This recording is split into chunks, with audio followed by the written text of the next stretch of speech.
11월 16일 목요일 새벽, 오늘 함께 보실 하나님의 말씀은 욥기 12장입니다. 1절부터 14절까지만 제가 봉독하겠습니다. 욥이 대답하여 이르되 너희만 참으로 백성이로구나. 너희가 죽으면 지혜도 죽겠구나. 나도 너희같이 생각이 있어 너희만 못하지 아니하니 그 같은 일을 누가 알지 못하겠느냐.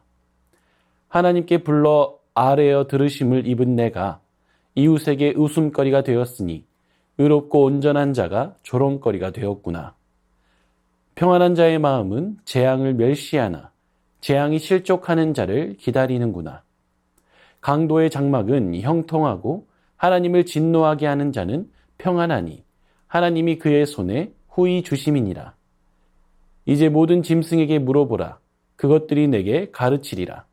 공중의 새에게 물어보라. 그것들이 또한 내게 말하리라. 땅에게 말하라. 내게 가르치리라. 바다의 고기도 내게 설명하리라. 이것들 중에 어느 것이 여호와의 손이 이를 행하신 줄을 알지 못하랴. 모든 생물의 생명과 모든 사람의 육신의 목숨이 다 그의 손에 있느니라. 입이 음식의 맛을 구별함같이 귀가 말을 분간하지 아니하느냐. 늙은 자에게는 지혜가 있고 장수하는 자에게는 명철이 있느니라. 지혜와 권능이 하나님께 있고 계략과 명철도 그에게 속하였나니 그가 허르신즉 다시 세울 수 없고 사람을 가두신즉 놓아주지 못하느니라. 오늘도 말씀으로 인도함 받는 하루 되시길 바랍니다. 4장부터 시작된 욥과 친구들의 첫 번째 논쟁에서 엘리바스는 욥의 상황은 고려하지 않고 자신이 가지고 있는 오랜 경험을 근거로 회개라는 해결책을 제시하였습니다. 그리고 빌단 역시 형식적이고 무미건조한 흑백 논리로 욥이 죄인임을 주장하였습니다. 그런데 소발마저도 하나님이 인간의 이해를 초월한다는 정통적 교리를 통해 욥이 죄인임을 주장한 것입니다. 이러한 친구들의 말은 욥으로 하여금 분노하게 하였습니다. 자신을 위문하고 위로하려 왔다는 친구들이었습니다. 그런데 오히려 자신을 정죄하고 가르치려는 태도로 자신을 대했기 때문입니다. 이러한 친구들의 태도는 욥의 인내심이 한계에 이르게 하였습니다. 그리고 욥은 친구들의 비난에 대해 강력하게 반박하기 시작합니다. 먼저 욥은 친구들의 교만을 강력한 어조로 비난하기 시작합니다. 왜 너희들만 지혜자인 것처럼 말하고 있냐고. 너희들이 죽으면 지혜도 죽겠다고 말합니다. 너희가 말하고 있는 인과응보의 원리는 나도 알 뿐더러 그걸 모르는 사람도 있냐고 말합니다. 앞서 친구들이 내세웠던 지혜와 경험에 대한 자랑을 조롱하고 있는 것입니다. 욥도 인과응보의 원리는 알고 있습니다. 그런데 문제는 그곳으로 답이 내려지지 않는 상황이 있다는 것입니다. 자신의 상황이 바로 그런 상황이라고 욥은 이야기합니다. 하나님께 기도할 때 응답을 받았던 의롭고 흠이 없는 자신이지만 지금은 친구들의 웃음거리가 되어버렸다는 것입니다. 이런 상황을 겪어보지도 못하고 그저 평안하기만 하였던 친구들이 계속해서 인과응보만 외쳐대며 자신을 힘들게 하고 있는 것입니다. 그래서 욥은 인과응보의 지식이 통하지 않는 현실을 이야기합니다. 강도의 장막이 형통하고 하나님을 진노하게 하는 자가 평안한 이 현실을 보라는 것입니다. 그리고 이러한 현실을 모든 짐승과 공중의 새와 땅과 바다의 고기만 보더라도 알 수 있으니 그들에게 물어보라고 합니다. 모든 것들이 하나님의 권능 아래 일어나고 있으며 이러한 사실은 입이 맛을 구별하고 귀가 말을 분간하는 것과 같이 누구나 아는 사실이라고 말하고 있는 것입니다. 그리고 12절부터 욥은 하나님의 지혜와 주권을 말하기 시작합니다. 늙고 장수한 사람에게 지혜와 명철이 더 많이 있는 것처럼 보이지만 지혜와 권능, 계략과 명철은 하나님께 속했다고 말합니다. 그리고 인과응보에 모순이 되는 다양한 사례들을 나열하기 시작합니다. 의인이 쌓았다고 해도 하나님이 헐어버리면 세울 수 없고 의인이라 해도 하나님이 가두시면 풀릴 수 없습니다. 하나님이 물길을 막으면 의인이라 해도 가뭄을 겪게 되고 의인이라 해도 하나님이 물길을 열면 홍수 피해를 당하게 되는 것입니다. 고위 관리가 자기 자리에서 내려오게 되고 똑똑한 재판관들이 어리석은 판결을 하게 됩니다. 기름 부음 받은 왕이 포로가 되고 기름 부음 받은 제사장들이 노예가 되며 힘 있는 자들이 넘어집니다. 충성의 맹세는 온데간데 없이 사라지게 되고 사람들의 총명도 사라집니다. 귀인들은 존경이 아니라 멸시를 받고 장군들은 무장해제를 당합니다. 이런 일을 통해 하나님은 깊은 어둠 속에 숨겨져 있던 은밀한 것들을 드러내십니다. 그리하여 나라들을 흥하게도 하시고 망하게도 하시는 것입니다.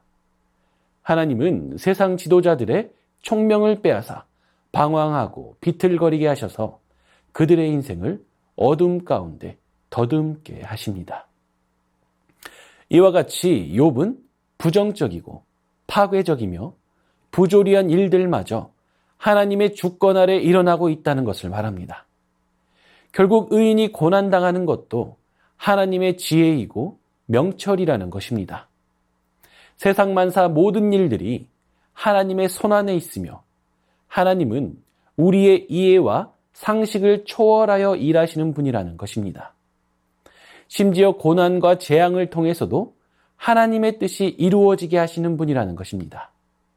그러니 인간의 지혜와 경험을 내세우지 말라고 친구들에게 말하고 있는 것입니다. 사랑하는 성도님들, 욥은 제한적인 지혜를 가졌음에도 불구하고 마치 지혜의 대표자가 되는 듯이 말하는 친구들 때문에 괴로워하였습니다. 친구들이 하는 말은 욥이 알고 있을 뿐만 아니라 심지어 짐승들도 아는 보편적인 지식이지 결코 특수한 지식이 아니었습니다. 그럼에도 그들은 자신들이 가지고 있는 지혜와 경험을 자랑하였고 이러한 그들의 말은 욥에게 도움이 되기는커녕 오히려 그를 아프게 하였고 그를 분노케 하였습니다. 이러한 말씀을 보았을 때 그들이 겪고 있는 상황들이 비단 그들만의 이야기는 아니라는 사실을 깨닫게 됩니다. 그들이 겪고 있는 문제들이 오늘날 우리에게도 빈번하게 일어나고 있는 현실이라는 것입니다. 실제로 우리는 고난을 경험하게 되며 또한 고난당하고 있는 이웃들과 함께 살아가고 있습니다. 물론 상황에 따라 우리가 욥과 같이 고난 속에서 고민을 가지고 있는 사람일 수도 있고 반면 욥의 친구들처럼 고난당하고 있는 사람을 위문하고 위로해야 하는 입장일 수도 있습니다. 그런데 중요한 것은 지금 내가 어떤 입장에 있느냐, 그것이 아니라는 것입니다. 고난을 받는 사람이든 고난당하는 사람을 곁에 두고 있는 사람이든 기억해야 할 중요한 사실이 있다는 것입니다. 그것은 바로 인간의 지혜와 경험보다 크신 하나님을 기억해야 한다는 것입니다. 지금 욥의 친구들은 물론이고 욥 자신조차도 자신이 겪고 있는 고난에 대하여 제대로 이해하고 있지 못하는 상황입니다. 그런데 이러한 상황 속에서도 욥은 하나님의 주권적 지혜와 섭리를 믿으며 하나님께 매달리고 있습니다. 상식만으로는 이해할 수 없는 일임에도 자신의 이해보다 크신 하나님을 신뢰하고 있으며 공평하지도 정의롭지도 용납하기 어려운 일들이 일어났음에도 끊임없이 하나님께로 집중하고 매달리고 있는 것입니다. 반면 친구들은 하나님이 아니라 자신들이 옳다고 여기는 인과응보의 법칙이 주인이 되어 있습니다. 하나님보다도 자신의 이해와 상식과 경험이 우선되어 그 안에 하나님을 가두어 버린 것입니다. 하나님을 나보다 못한 존재로 만들어 버린 것입니다. 이해할 수 없는 고난 앞에서 우리는 어떤 모습을 보이고 있습니까? 하나님께 집중하고 하나님께 매달리는 우리가 되길 원합니다. 이해되지 않는 고난 속에서도 우리의 이해와 상식과 경험을 초월하여 통치하시는 하나님의 선하심을 바라보길 원합니다. 고난에 있는 자들을 위로해야 한다면 나의 지식, 나의 경험을 내려놓고 선하신 하나님의 지혜와 섭리가 있음을 전하며 하나님의 위로를 전하는 우리가 되길 원합니다. 그래서 고난 속 두려움이 아닌 선하신 하나님을 향한 믿음을 가지고 살아가는 우리 모두가 되길 주님의 이름으로 축원합니다. 이 시간 주신 말씀을 기억하며 기도하겠습니다. 인간의 지혜와 경험을 가지고 정답을 말하기에 급급한 것이 아니라 선하신 하나님의 위로를 전하는 우리가 되게 하옵소서. 이해되지 않는 고난 속에서도 우리의 이해와 상식과 경험을 초월하여 통치하시는 하나님의 선하심을 바라보게 하옵소서. 이 시간 주신 말씀을 기억하며 함께 기도하겠습니다.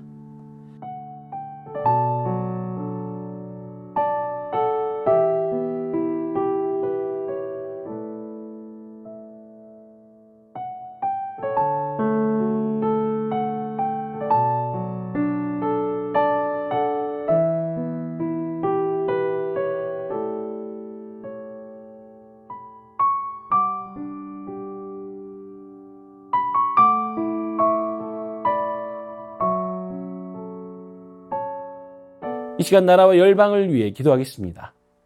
위정자들과 공직자들이 하나님을 경외하여 겸손하고 정직하게 일하게 하옵소서. 전 세계에 박해받는 믿음의 형제자매들을 기억하여 주시고 폭력과 차별 가운데에서 박해를 이겨낼 은혜와 사랑을 부어주옵소서. 북향민들이 남한 사회에 잘 정착하게 하시고 복음을 만나 하나님의 자녀로 거듭나게 하옵소서. 이 시간 나라와 열방을 위해 함께 기도하겠습니다.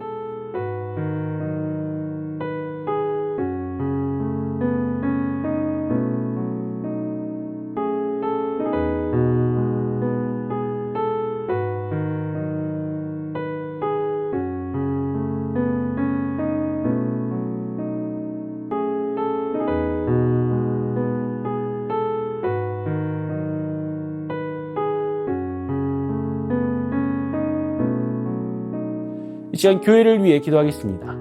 광주 세순교회가 복음의 능력 위에 서게 하시고 예수님과 동행하는 하나님 나라 공동체로 서게 하옵소서. 이단의 미혹으로부터 교회와 성도들을 지켜주시고 이단에 빠져있는 이들이 회개하고 바른 믿음 가운데 돌아오게 하옵소서. 담임 목사님 영육간에 강건하게 하시고 성령의 충만함으로 맡겨진 귀한 사역들 능히 감당하게 하옵소서. 이 시간 교회를 위해 함께 기도하겠습니다.